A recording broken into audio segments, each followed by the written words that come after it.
Hello, and welcome to episode 28 of Mish Mayhem, Mish Mayhem. the podcast where we talk about the schoolyard conversation of, hey, which one of these fictional characters would win in a fight?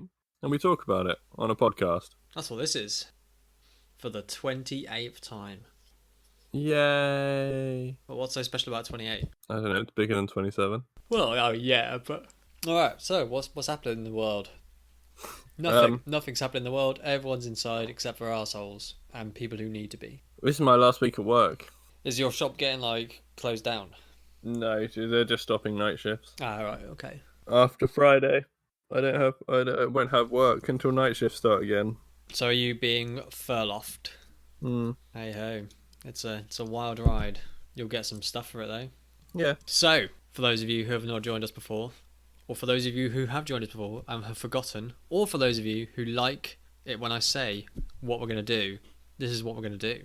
As mentioned, this is the podcast of the schoolyard conversation of which one of these fictional characters would win in a fight to the death. So what we're going to do is we're going to introduce two characters into the fray, and we're going to go through things that they like, what kind of weapons they'll be bringing to a fight to the death, what kind of skills they have, what mindset they're in, and more importantly, what their COVID-19 response plan would be. Last week we had a new victor. It was Belkar from Order of the Stick, the little halfling ranger. He defeated John McClane in order to get his Mish. He prevented John McClane from getting into the Hall of Fame, the Hall of John McFame. It's a bit of a shame. It's a bit of a shame. So this week we will have a new competitor joining us. But first of all, as with tradition, we will introduce the reigning champion at the minute. And then once we've done both the characters, we will decide... The raging, reigning champion. Because he is all those things. And once we've gone through our characters, we will randomly determine where they will fight by the means of a 20-sided platonic solid. There was only one of those, so you know what I'm on about. It's the Die of Death! The Die of Death. And that will give us our location, and we'll then see how they get on in a fight to the death. Probably not well. I mean, one of them will do well, and one of them won't do well. It's the nature of all things. So anyway, if you care to reintroduce us to Belkar. No, I don't. Oh, well, fine. I don't know why we bother recording then. Yeah. So, Belkar Bitterleaf. As you mentioned, he is a halfling who is pretty small, even for a halfling. The wonderful height of 3 foot 2 inches. He generally likes stabbing stuff. That's kind of his deal. And you might be thinking, hey, but if he's a ranger, doesn't he do magic? And the answer is no, because his wisdom skill is really, really low, and therefore he can't use magic. In fact, until somebody said to him, hey, why didn't you use magic? He didn't even realise rangers could do magic. But, he's got 2 daggers and a good bloodthirstiness about him. Yay! So he decided to take some classes as a multi-class into Barbarian, so he could get even stronger, more of the stabbing. He also has a ring of plus jumping, so he can do extra big jumping with his high athletic skills. This means that he can rain down death upon his enemies in furious leaping dagger attacks. Yay. Because when you're small and you want to stab somebody in the face, you need a good leaping dagger attack. So true. I mean, how else would you get to their face? Oh, yeah, unless you're going to, climb them. But that's a lot of effort and they could easily stop you. Yeah. Don't climb people. No. Belkar does now have psionic daggers, which are, more exciting than regular daggers because they're psionic. They've got psionic powers. But what does that mean? I mean, essentially, it just means that they do even more damage. I see. It's psychic energy and psionic? Psionic is psychic, isn't it? Well, psionic is a thing. There's no, psychic damage, per se. Well, it would be, no. psionic damage. No, sorry, force damage or something along those lines. But it's probably not even that. Yeah, essentially, it just means they're more damaging than regular daggers. Belkar has also got particularly good sense of hearing. He's very good at detecting things via sound. And he's got a particularly amazing sense of taste. He's actually a very good gourmet chef. Although that will probably help him much in a fight to the death, but you never know. I mean, the hearing probably will, but, not so much the being able to taste and cook really well. So we worked out last time, using the magic of D&D and Google that Belkar is approximately level 13, I think. Something like that. Yep, that's what you told me. I mean, that's not Yeah. what you worked out. That's a educated fact. Guess. Yeah. And he has 70. What we're referring to as 74 hit points. It's somewhere around that number. Now that is worked out. Yeah, because, obviously where characters follow the rules of their universe, it means he has to take 74 hit points to die. Indeed. But, who knows what's going to be coming his way. Yeah, and how many hit points we arbitrarily decide it will do. That's not true. We'll equate it to a relatively fair in-game equivalent, and then it will be randomly determined how much it does, because I imagine it will be a roll of a dice. Yay. Okay, where it's a dice roll based, there's even more luck involved in this and randomness than usual. Possibly. I mean, I would imagine that unless the fight is going to be close anyway, the luck won't play a huge deal in it. I mean, that is pretty much all you need to know about Belkar. He's just one of those characters that he doesn't do much, he just stabs things, but what he does well, and he enjoys doing it. Why does he enjoy doing it? Because he is unconfirmed but almost definitely evil. Unconfirmed evil. And just because you gotta have a hobby, don't you? I mean, yeah, but I wouldn't have a hobby of killing people. That's me, personally. Potentially it stems from the fact he was bullied as a child for being short. Oh. Even all the other halflings bullied him because he's particularly short. They say he's fully grown well. at 3 foot 2 inches, which is not big. I mean, yeah, it's not big, is it? No. But hey-ho. Right, do you remember my clue? Nope, neither do No, I. I don't. I never remember my clues, because I am terrible. But it was something along the lines of a bounty hunter from a series who isn't the titular character. It was something like that. Okay. Something along those lines. I don't remember my clue very well because I'm awful and never write these down. I just pretend that I'll remember it and then I don't. But anyway, for those of you who do remember it, this character is Samus Aran. Or Aran. Or Aran. I'm going to say Aran. Except I'm not, because everyone calls her Samus. So that's what I'm going to call her. Samus from Metroid. The Metroid series. Yeah. Alright. So most of you probably know Samus from Super Smash Bros. Or Metroid. One or the other. That's it. Super Smash Bros. One of the original Super Smash Bros, I might add. And there were only like 8 people. Yeah, it only had like 8 characters, and now it has like 72. So, stood the test of time. So, Samus is well known as being a bounty hunter from the Metroid series. Pretty famous in video games for most people when playing the game, going around you. She's in a big, giant orange power suit, and then if you defeat the game in a certain amount of time, it gets revealed at the end. She takes her helmet off and it's a woman, and everyone lost their shit because they were like, oh my god, I've been a really badass woman, not a really badass guy. Because everyone assumes people are guys. Yeah, and they had it if you got the perfect ending. Not only would she reveal she's a woman, but she'd be in a bikini because the 80s. Yeah, but we don't talk about that. So, Samus. At the age of 3, she witnessed her entire planet. Well, it says become a victim of mass genocide, which kind of means she watched her entire species, or the rest of her species, get annihilated. She is essentially human, I believe. It doesn't really have what her actual species is, but she looks human. So, she's human as far as we're concerned. But her entire planet was wiped out in a mass genocide event at the hands of space pirates led by the infamous Ridley, who is a weird alien dragon. Dragony thing. Alien dragony thing. No one knows what that is either. Eventually, Samus was discovered and adopted by the Chozo, which are avian-like aliens. And they were like, oh, that's really sad. So they adopted her, and as part of the adoption, they injected her with their DNA to help her fit in better. Because, she's a human and they're weird avian critters. So she got injected with this avian DNA, which has given her some interesting abilities. She trained with the Chozo for many years, and at the age of 14, she was far beyond the limits of any normal human at age 14. I mean, when I was 14, I could do maths. So, imagine how much maths Samus can do. She later joins the Federation Police. God knows who they're made of, because, the humans are genocided, at least on her home planet. And it wasn't a proper genocide if you didn't call all of them. So, God knows who the Federation Police are. But she ended up pretty much exceeding everyone there. And then she left to become one of the most dangerous and prolific and determined bounty hunters in the galaxy, obviously with a huge vendetta against the space pirates, who are probably high up on that list of bounties from people being like, oh, the space pirates have eaten our fruit, our space fruit.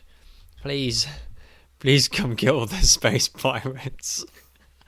They're drinking all the space rum. Yeah, I don't think that's the plot of any No.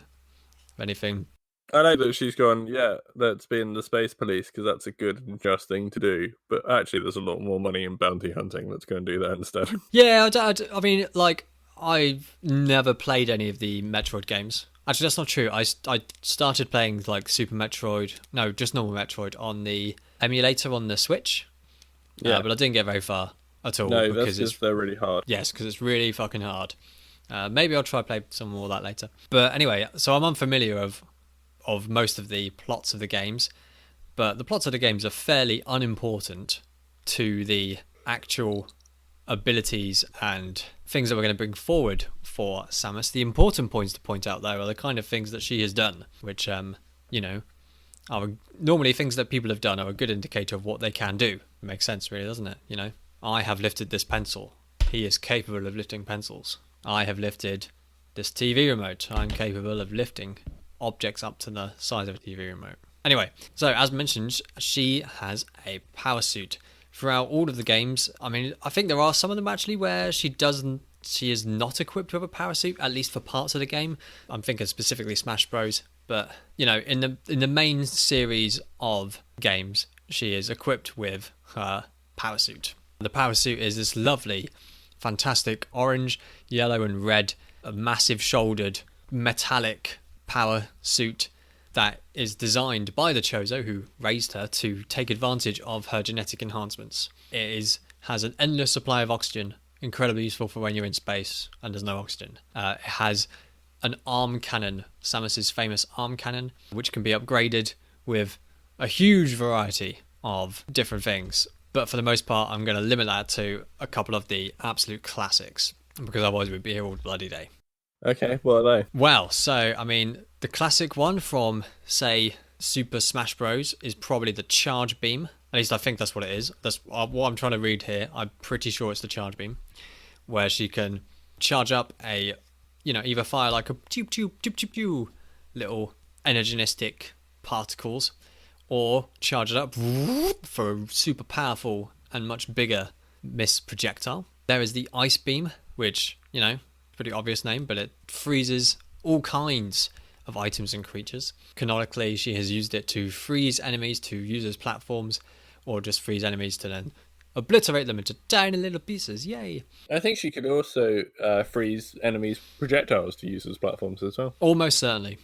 Of course, though, it depends on the enemy. You can't like freeze a boss, for example. You can't freeze a big mob, but you can freeze little small mobs. It's like how. No, I don't have a good analogy this time. When are my analogies ever good? All the time. How dare you yawn?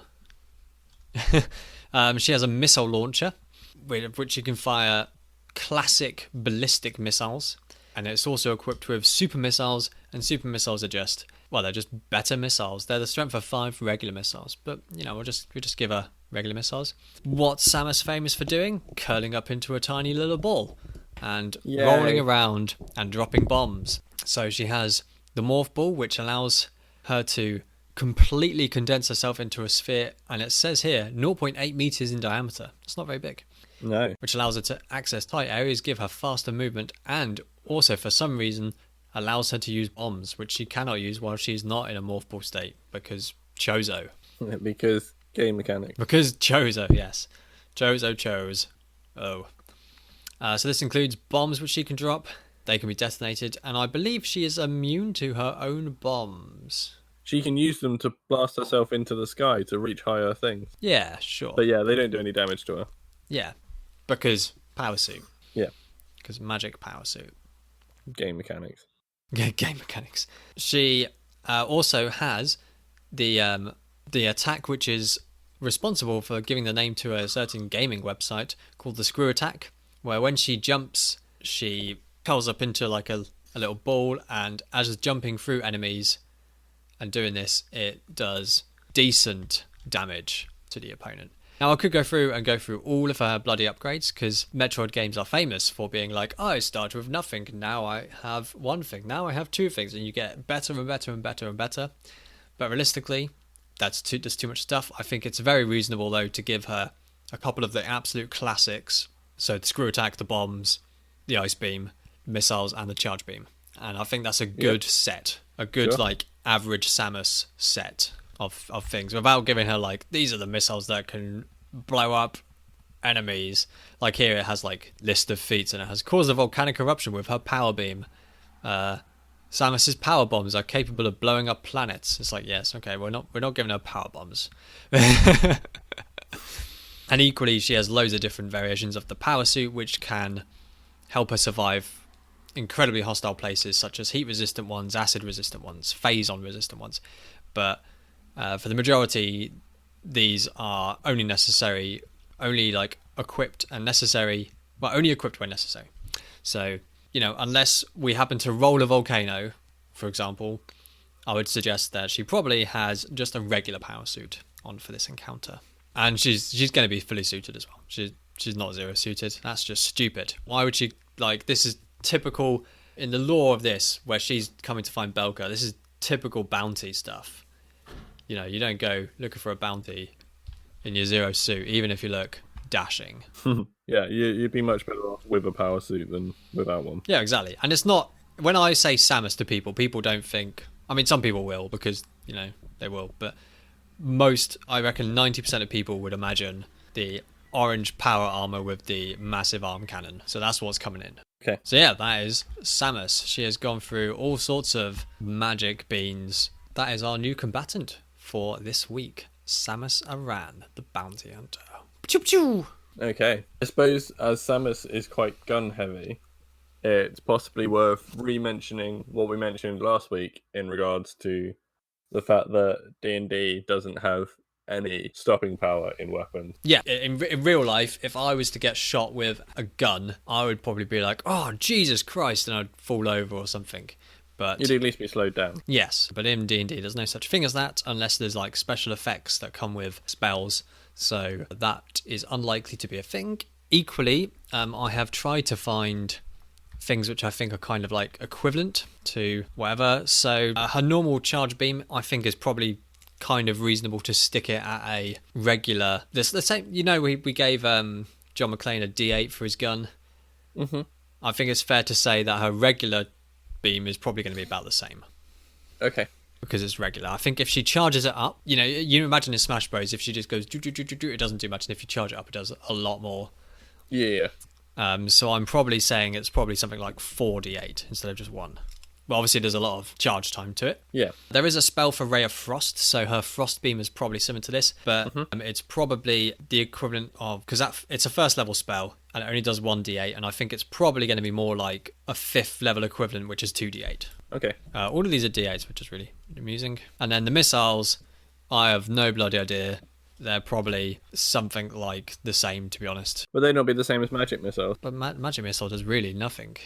Magic missile is pathetic. Or maybe like a flaming arrow. There's a scorching ray, which is 2d6. That seems reasonable. Okay. Interestingly, these are, because they're the equivalent of guns rather than spells, they would get a dex bonus, but I don't imagine Samus is. She probably has a decent dex, but in a power suit, it's probably going to be fairly limited. So let's give her a +3 to all those.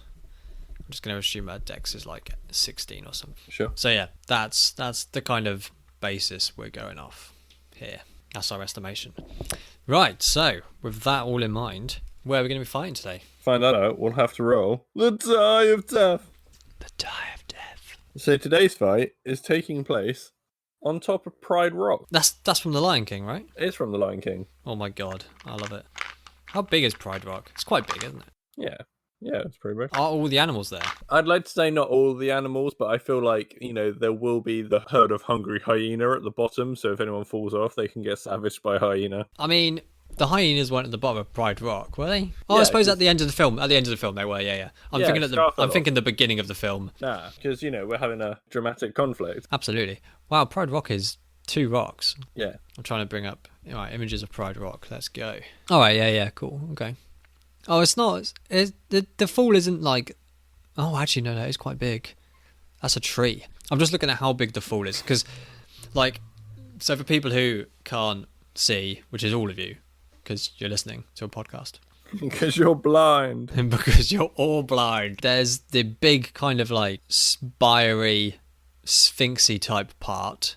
And then there's the rock which goes up above the plains below the hill. And it's like leaning on another rock. And I assume that's where you mean, that kind of flattish bit, rather than the top of the jaggedy mountain bit. Yeah. And there's a tree which is in the foreground and is the same height as that gap. So if it's in the foreground, by the time you put it there, it's probably like 2 to 3 times the height of that tree. And what kind of African trees? The umbrella fawn. It's one of those. Umbrella fawn acacia. Okay, let's see how high these are. This is the kind of thing that we randomly get into. Just researching these. How big do you think these can get? 3 or 4 meters? They grow up to 20 meters. Wow, they do not look that big in the cartoon. No, that's because that's like saying all snakes are 5 meters long, when really some snakes can get up to 5 meters long. So it's probably not unreasonable to say that it's like 10 to 15 meters. So 3 of those, let's call it 35 meters. So that's the kind of fall you're looking from the tip of Pride Rock onto soft ground and hyenas blow. Yeah. I say soft ground. I mean, if you fell 35 meters onto regular ground, it would really, really hurt. And there's rules in D&D for that. What's 35 meters in foot? Just call it 100. Oh yeah, you don't want to fall off that.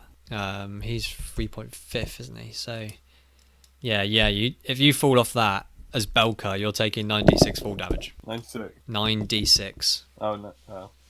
Not still 96. Well, it's probably going to be half your health. It's crazy how you can survive falling 100 foot because you're a D&D character. But there you go. All right, so are we ready?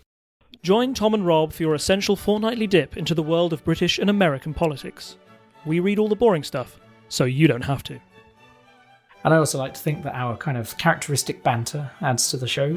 I ask Rob most of the questions, and Rob provides the insights, don't you, Rob? Yes, I do, and I just tend to witter on and on and on and on and on and on and on and on and on over you. But that's fine, because people listen to it for me.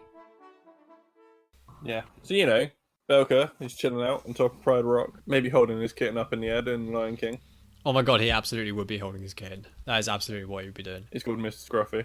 He is, as mentioned in a previous episode. And by a previous episode, I mean the literal previous episode. I don't know, Belkar's probably going to be pretty engrossed with that, isn't he? Yep. So Samus is probably going to land her spaceship on, I don't know, is it going to be literally on top of the big spire, or just on at the base of the flat bit? It's very much up to you. Let's go dramatic. Let's go on top of the big spire. There's a lot of room up there.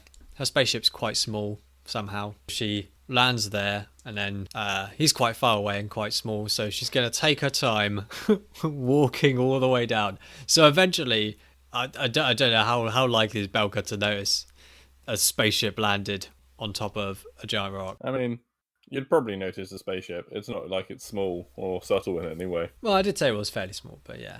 I mean, it's fairly small for a spaceship. Yeah. But it stands out against Africa. Alright, so he sees a spaceship. Samus is going to be coming down the mountain in her super dandy power suit. Yes, when she comes. Raring to have at old Belky boy. Because someone's probably put out a space bounty on him. Yeah, I mean, I did a space bounty of 17 space dollars. I wonder what the conversion rate is. Well, yeah, it's pretty good. 17 space dollars is like £5,972. Exactly. I don't know if £5,000 is a good amount to kill somebody for. I guess it depends how much you're annoyed by them. We've been annoyed by a lot of people by now, so it's reasonable.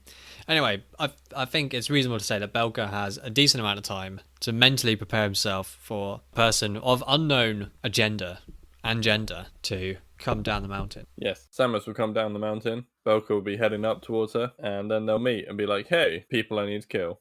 And the fight will begin dramatically. Dun dun dun. So they're on a big flat rock. I mean, honestly, Samus is she's just gonna try and fire some missiles or some gun at him straight away, because there's no reason for her not to, is there? Well, no. Shoot it and see how and see what it does. Well, I think she'd shoot it at him. Belkar would be like, he can see her coming, so he'd just be able to bounce out the way with his super jumping. All right. She's like walking down. She's bright and orange. Lifts up her hand cannon gun hand to fire at Belkar, and just starts firing off. And then Belkar, being a reasonable distance away, manages to spring out of the way of the first incoming shots. Yeah, and he's like, well, this is crap, because I have to get close to her and she's got laser guns. Well, this is crap. Yeah, you probably would say something like that. I mean, interestingly, Pride Rock, as we've described, is annoyingly flat for Belkar too. I don't think there's much in the way of shelter. No, there isn't. Not that I'm an expert on Pride Rock. I've never been there. Well, I think he'll try his best to sort of keep dodging incoming fire and heading forwards with various leaps and bounds to try and close the gap between him and Samus. Which again brings us back to the aforementioned no stopping power. So if he does get hit at all, which he might get hit a little bit, I think it's probably fair to say. Not like a huge amount, but he might take a couple of hits, closing the distance. But he would be able to do that relatively unimpeded. Yeah, and Samus is probably going to maintain a very Terminator-esque walking towards the target and shooting, just carrying on aiming as Belkar. Obviously, he's not going to come straight at her. He's going to probably try and do a curvy approach. So you can imagine a kind of Terminator-esque. And at the minute, I don't think Samus has any reason to change weapons, because at the minute she's just like regular human. I can kill one of those with a gun. So I think that there's no reason that she would use anything other than her regular gun for certainly the beginning of the fight. Especially as, as I say, tiny, very tiny human versus giant power suit person. But as you say, Belkar's probably going to take a couple of hits. So what, like 2? Yeah. So all that's happening here in this scenario is, Samus is walking towards Belkar, shooting at him. Belkar's trying to dart around as much as possible and getting close. So this takes us up until Belkar will get a leap and an attack at Samus. I assume that's what we're saying, yes. So if there's 2 hits, that is 13 of his 74. So he's down to 59. So this is where Belkar manages to get in close enough and gets his first strike, essentially. Now, this is the thing. Belkar attacks with daggers. I don't imagine they're going to be the most effective thing against big metal armor. No, I wouldn't have thought so. Especially as, unfortunately for him, they transfer into Samus's world of damage rather than a D&D world of damage. Because in D&D, it would just be really hard to hit, but it would still do damage. Do you know what I mean? Yeah. I'm just seeing if there's anything super special about psionic weapons. In general, they're just better, but they might have some stuff as well. But I don't think there was anything specified, was there? No. Alright, so I am fully confident that he will be able to leap at her and dagger her straight in the face. But she is in a very formidable power. Does it ever say what her power suit's actually made out of? Not as far as I'm aware. But I am not a Samus expert. No, neither am I. I don't have anything that specifically says what it's made out of. Just that it is obviously augmented strength, energy shielding, highly modular, blah blah blah. So that's not good news for little Belkar. I mean, she'll probably feel it to the degree that it's like a punch, isn't it, to a normal face? It's like dunk. Oh, that's irritating. Well, this is interesting. After Belkar's leap attack, what's his getaway plan? Is his plan to cling on to their shoulder / area and have at in the middle, or is it to jump in and get away? Because she would probably just try and sweep with her arm to get him off of her in the first instance. He'd probably be as offensive as possible, unless it's something he knows is going to be much stronger than him. He won't do any retreating. So for now, he'd probably just try and lay in as many hits as he can get. Yeah. All right. So in which case, if he's going to try and stay on her, she's probably going to be able to sweep him off with her arm, which is also going to hurt because it's made of metal, but not that much. Not as much as being shot is going to hurt. So I don't imagine that would do more than a D4 plus a bit of strength. I don't know how strong. She's probably not super strong. She's more dexterous, although it will be augmented by the power suit. So let's just give it a +2. So 3, because arbitrary decisions. Okay. She's shot at him a lot. He's jumped at her. He's leaped at her, got onto his face, tried to stab her. And she's just gone bash, try to bash him off with her arm gun cannon. I imagine she'll quite happily bash him off. Yeah, she bashes him off with her arm gun, and then handily the motion of that will allow her to be bringing her gun round to aim at the same time. Oh no. Well, what? Well, she'll get some like point blank shots. It would be like bam, bam, bam. Belkar's going to be in the bad ways. Yes, obviously she then would take those shots because she is a bounty hunter and she has no mercy. Even though I think she's described her as neutral or good, but that's not going to stop you shooting someone in the face. To be a good bounty hunter, you have to be morally neutral. Yeah, she's going to get another few shots off. Another like 2 before Belkar can get away, or just 1. It's quite rapid fire, isn't it? Yeah, I'd say 2 or 3 probably. All right, let's go for another 2. Belkar is down to 44 of his original 74 hit points. Blimey. In the D&D hit point system. Yeah, he's getting red because he's fighting a woman in a power suit and he has knives. But what is his plan now? I mean, I guess there's not even really anywhere, as we previously mentioned, that he can hide or anything. It's quite a open space. He's probably thinking due to the size difference, because she's a fairly tall woman as well, isn't she? In the power suit, it says she's 1.9 meters high. Basically 6 foot. Yeah, pretty much. Well, over 6 foot. Isn't it about 3 foot to a meter? Yeah, it's more like 3.3. Yeah. So she's almost 7 foot. Yeah, she is 6.23 foot. So he's probably thinking, due to like the size and weight difference and stuff, it's unlikely he'll be able to knock her off into the festering hyenas below. Yes, that would seem unlikely. So his only real plan then is to go for the fact that he's very dexterous and has good athletic skills and the such, and just try and outmaneuver her. Okay. So, sort of like do a dodge attack, so that sort of pattern. Basically, he's going to play her like a Dark Souls boss. Play her like a Dark Souls boss. I feel like that's the only thing he can do in this situation. Yeah, fair. Until inevitably she uses her freeze ray and puts an end to his nonsense. But yeah, so that would be it. He'll just become much more evasive, but try and attack when the opportunity arises. All right, but I mean, he's pretty sprightly, because normally he jumps for the head and tries to cling on. But if he, instead of leaping for the head, just does like darts in at the legs, I'm not saying that it's going to do much, but if he does that, I think Samus is going to have a harder time tracking him than she might hope. Yeah, I think so, because he like I say, he's very fast and he has like a really good athletic stat. Yeah, so I would not be surprised at all if Belkar, after taking these, darts in and suddenly he's at her legs and gets a dagger attack on, springs away. Samus is trying to find him again and keeps coming in like this for a couple of times. And Belkar's probably feeling good, yeah, I'm doing something here. But I think at this point, if Samus is unable to track her target, I mean, she does have, in the other game, she has homing abilities, but those are probably A, only good at distance, and B, I didn't say she was bringing them in, so she isn't. But what she does have is the ability to morph into a ball and drop bombs. So I think that she would probably, after she feels like another nick and is trying to trace where it is, goes into morph ball mode and drops a bomb. I guess the hope being that Belkar will be too much in the rhythm and will suddenly jump in and hit the bomb.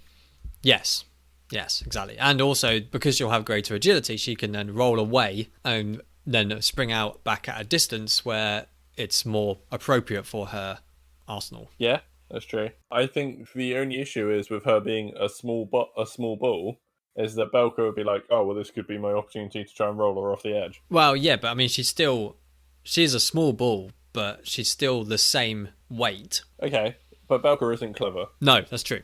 I just think he'd give it a go. All right, yeah, so... And then probably be hit by said bomb. I never came up with a damage for said bomb. That was silly, but they weren't super, so let's just give them D6. Arbitrary, so plus probably... Because they're more designed for breaking scenery than killing enemies, aren't they? Yeah, I don't think he'd even have a bonus for that, because it's not as if it's in a D&D universe, when you shoot with guns, you're using your dexterity skill. That's why you get a dexterity bonus. But bomb, you're not really using any skill to hit with, so I don't think there's going to be a bonus to that. So no, I don't. Just the 3 damage. But yeah, so Belkar is like, oh, cool. He probably thinks, oh, woodlouse do that when they want to, when they're protecting themselves. I'm doing something here. Leaps in, doesn't see the bomb, gets mildly damaged by it, and then he's probably, you think he's going to just try and push Samus a bit? Yeah, try and roll her off the edge of the rock. Yeah, so he'll probably give her a push, and then probably much to his surprise, instead of it just going like rolling a bit, she will speed away in ball mode, like very maneuverable and controllable, to a reasonable distance away, and then unmorph back into standard power suit form. But this time, handily having a decent gauge on where Belkar actually now is, and then thinking, "Oh, this guy's annoying me a little bit. Probably fire off a missile." Okay. Again, though, the thing is, they'll then have a good distance between them again, so I think Belkar would be likely to be able to dodge it. Yeah, I mean, Samus Aran is definitely going to probably, whereas last time she terminated in, I think this time just be evasively, you know, if someone curves around you, kind of like keep not running around, but walking to keep your distance. You know what I mean? Yeah. So she keeps as much distance between them as possible. Obviously, he's going to close it at some point, but I think she would walk around doing that while continuously firing missiles at him, which he has a ginormous capacity of missiles. It's 255. Wow. Yeah, it's a lot. It's a big capacity of missiles. So, do you think Belkar's going to get hit by any of these on the way? Possibly not, because I think they've got a slower rate of fire than like her rapid fire laser. Probably, yeah. And you know, it's not like he won't be able to see them coming and stuff. And as Ethel mentioned, he is very bouncy and good at dodging. Yeah, I mean, typically Samus is shooting things which are much bigger than her, so... I feel like the missiles won't be the best thing for this particular fight for her because they're too slow a rate of fire. Yeah. How much of like a blast radius do they have? I don't know if he'll maybe take some splash damage as he's doing it, but he certainly won't be directly hit. They probably do a bit of splash, but I don't think it's like huge. But equally, at the same time, being a bounty hunter, she is probably at least somewhat attuned to perceiving people's movements. And although, as you say, Belkar is really sprightly and small, she probably won't be able to get a direct hit. She probably would be able to aim them in such a way that at least one of them is going to get some splash on it. Yeah. I just did 1d6 rather than, because the missiles were at 2d6 and then no bonus for strength / dex. That's what I did. So Belkar's now at 35 for his reference, because he would know how much health he has, because of course he does. Mm-hmm. But even so, he would have again managed to close the gap and can go back to doing a couple of attacks. Yeah, so you know, he comes in, gets a little stab, maybe starts scraping some paint off or making some dents in the armor, some little something somewhere. But Samus is probably going to morph straight back into a ball again. Well, this time he'd expect her to drop a bomb. He wouldn't run in again. Yep, that's very reasonable. Equally, Samus doesn't expect him to roll in, but she can. I think she would defensively lay a trail of bombs on a retreat because it would prevent Belkar getting any ground. Yep. To some degree, anyway. So she would roll up and then start zigzagging away, dropping up some bombs. So Belkar's a bit like, oh, that's a pain in the ass. And then you're absolutely right. Missiles, she's decided, are too slow for her target. So probably going to switch to the ice beam because she's like, oh, there's enough of this. This is annoying. Yeah. How does her ice beam work? I think it's definitely faster than missile. I don't think it's as fast as the full gun, but faster than missile. Is it like a bullet? Like sort of like a thing? Is it like a continuous beam? Is it like a spray? Oh, it's more like a bullet. Okay. Or a larger projectile rather than a continuous beam or a spray. And equally, I don't think it would freeze Belkar because in the concept of, well, I mean, it would translate into his universe, but I don't think he's a low enough level mob for it to just freeze. Yeah, you think, you know, he's got boss monster status. Yeah, he's not the kind of regular mob that would just get instantly frozen by the ice beam. So I think at least he has that. So she can probably hit Belkar with that then, if it's good fast going thing. How many shots is she likely to land while Belkar is on his way in? Bearing in mind, as a bounty hunter, she would be able to be getting a better gauge on how Belkar's moving. Yeah, I imagine it would probably, once she's got the first one, she'd be able to get more easily because it will slow him down. Even if because it won't freeze him completely, but it will slow him, won't it? I mean, but there's no stopping power in D&D. Yeah, but I thought she was using a freeze thing. Yes, but even so, it will just do cold damage. Oh, That's I all see. it would do. Yeah. Then probably, maybe, I reckon she'd probably be able to get like one hit on him as he's coming in, and then maybe another one as he attacks her, or something. All right. So the first one is a healthy 10. Ouch. And then, yeah, it's not good. So Belkar's down to 25. And then as Belkar goes for another attack, there's another 8. So he's down to 17 of his helpful calls as he comes in for another attack. I mean, again, he doesn't really have much choice but to try and dodge as much as he can and attack when able. Yeah. I mean, Samus would probably be a bit annoyed that, he didn't get frozen. Yeah, she probably would. And she'd probably now also appreciate why the guns didn't really seem to do much. Or, from her perspective, he didn't explode into tiny little pieces. Yeah. It's like, I always prefer it when my enemies explode. When they get obliterated. So, I mean, she'd probably, again, try and roll, because she's a lot faster in her ball. So she'll probably try and roll away to create a distance between them again, and then just go back to... She'd probably just go back to using her laser, as it's the most rapid-fire thing. It's the easiest thing to get hits with. Yeah, after, discovering the success rates of all the different guns, there's no point her charging up, because that's just going to take time. It's not going to be the best method. I mean... Alternatively, or she could just charge it up, let him come in for a hit, blow him away. To be fair, actually, she does know that he's coming in to do that, so maybe she would. Just sit there and charge up. Yeah, roll away enough to a distance, start charging up the charge beam, and just wait for... She's just going to keep her eye on him, keep the gun up, and just wait for him to leap at her and just release it. I think that would be cool. That's probably a good sound. But that being said, even though Belkar isn't the smartest, he's not that stupid that he'd be aware she's charging up some big attack. Yeah. So I imagine he would do what he needs to, because she can't move while she's charging it up, can she? No, I don't believe so. Certainly not in the version that I know from Super Smash Bros. So, he could just move around to the side. Well, I think she'd be able to pan on him, because Super Smash Bros. Is presented in 2D, like most of the Metroid games. Yeah. She's not running around, but I think she would still be able to, keep tracking of him, per se. Okay, well, I don't know. I guess it depends then on whether or not you think that Belkar would be able to dodge that attack, or Samus would be able to time it well enough to hit him. I think that Samus probably would be able to time it well enough, given how long the fight has already gone on. Like, if it was at the beginning, I'd be like, probably not.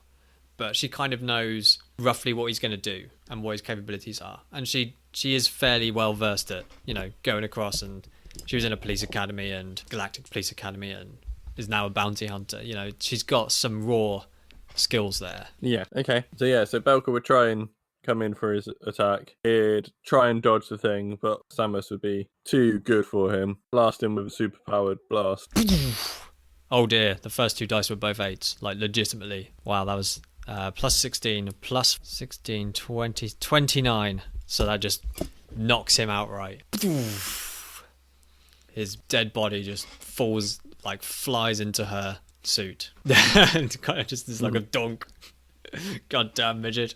And then she balls away. Yeah, she'd scoop up his body, put it in the spaceship, take it off to collect space bounty. Yes. Yes, indeed. But yeah, well, that's that then. Hooray. I think she was just too armoured. Yes. It wasn't the weapons that made her win that fight, it was the armour. Yeah, I think it would have been hard for Belkar in most situations, unless there was some cover. Right, either some cover or a really big environmental hazard that he could maybe exploit. Yeah. But I think he was always going to have a hard time in that, which is a shame. But that's how these things go. Okay then. Well, that's our episode then. So I guess I've got to give a clue for who is coming in next time. Who's it going to be? This is my clue for my next character. My next character is from a anime/manga that was never finished because the author died. Oh. Which is a bit, of a shame. And this person is a kendo expert trained in Bushido arts, so is sort of learning to be a samurai. Cool. I don't know what that is. I have no idea. Okay. Lovely beans. So, if you want to get in contact with us, you can do that on the Twitter at podcastmmm, or you can email us at podcastmmm@tinkertailorsoldiersponge.com. You can tell us how you think that fight would have gone, or if you just want to say, hey, I think that's a cool character you chose, well done, then you can do that too. You can also suggest characters for us to use in the future, as well as arenas for the fights to take place. You think you might know a better Disney battleground? Let us know. So, Mr. Wade, any final thoughts for today? Oh, I always give a random final thought, don't I? I'm going to go make some dinner, and it's going to be duck and dauphinoise potatoes. Sounds nice. Yeah, it's going to be pretty good. All right then. Enjoy that. Oh, well. Enjoy the rest of your evening too. Well, I'm going to play Borderlands. Yay! Bye! Catch you all later. Join Mike and Tom for nerdy conversation with a multitude of guests on Hat of Many Things. Say hi, guys. Hi, guys. Hello. I'm Mark, a librarian and professional wrestling ring announcer. I cast League of Legends. Soteros Filbricato, best known for my work with White Wolf and Onyx Path Publishing on the World of Darkness. Hi, I'm Jason Carl. I'm the producer of V5 at White Wolf. My name is Johanna Pettersson. I'm a Finnish game designer.